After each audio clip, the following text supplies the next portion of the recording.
I want to talk about the 3 spiritual red flags that give your power away. Now, the first one is people who try to differentiate between others. They try to say, are you chosen? Are you gifted? Are you intuitive? And I just want to say, and I'm giving you permission because everybody is gifted, everybody is chosen, and everybody has intuition, or their body speaks to them in different ways. So you don't need to look for permission that you are gifted. Start asking yourself, how are you gifted? What do you do best? And how does your body speak to you? Now, I always find it a bit of a red flag when people try to insist that you need to listen to your gut response or that you need to listen to your intuition. Because as human design shows us, which is what I use as the basis for my methodologies, it shows us that some people have gut responses and some people don't. Some people will be really guided by quick intuition, and other people will be emotional decision makers and actually can't make decisions in the moment. And so even if you get a coach or a therapist who is trying to sell you on something instantly, but you need time to make a decision,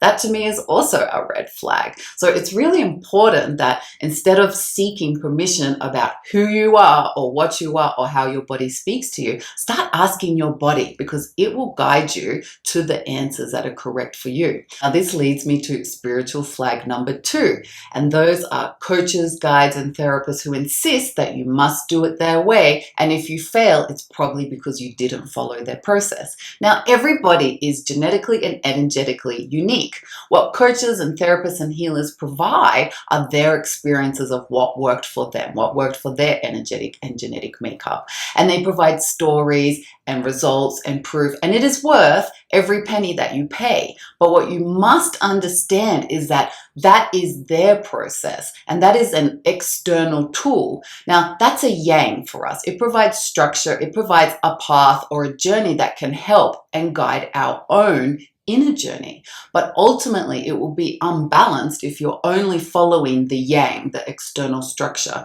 To make it balanced, you need to bring it in and interpret it through your yin, through your internal structure. What will work exactly for your energetic and genetic makeup. So if you're only copying what someone tells you to do, this is like rowing with one oar. It's unbalanced. You're going to keep going around in circles because it might not be exactly adapted to you. So we must start looking at this external advice as nothing more than tools, advice, and information. So ultimately, any external advice or yang or information that we receive, we must integrate it through the internal to get the final answer. Otherwise, you will always be reliant on these structures and external advice and information. You'll never take a self-autonomous approach to your own path. You'll never reclaim your own power to make your own decisions. So it's really important that anytime you adopt information, that it is balanced and that it is confirmed in your internal body. Now, of course, if someone's telling you something and your internal body responses are lighting up, yes, yes, yes, yes, then maybe this person is very closely aligned to you and you might be able to copy what they're saying. But if your internal body is not responding, then you need to adapt that and only take what resonates with you and let go of what doesn't. Now, the third red flag is that people who give you the answer. Nobody can tell you the answer. And I always say that if you ever find a therapist, coach, or healer who tries to give you an answer, you should run. Because an answer just gives you another box. And you might then limit your growth, or you might only look within the possibilities of that box because you're clutching onto an answer. Now, the big danger of this is that you might never evolve outside of this box, or it might not even be the right answer for you. And now you're clutching onto something that's not correct for you. The other thing is that sometimes we only find the answer by experimenting a little bit and doing it and finding out what the answer is. It comes with the journey. The answer might not be known yet. And if someone puts an answer in front of you, you then also stop your own experimentation and your own journey to find the answer.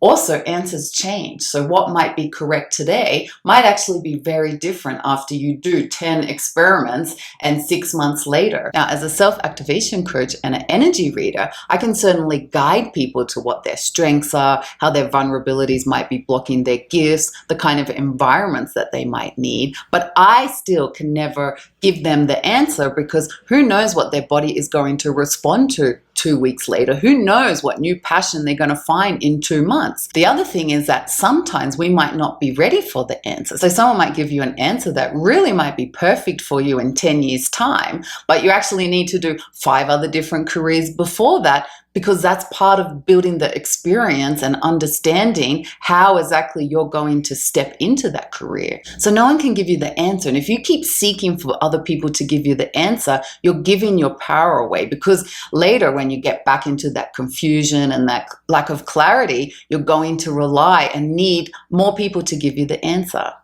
Now, this is really why I started taking a self-activation approach.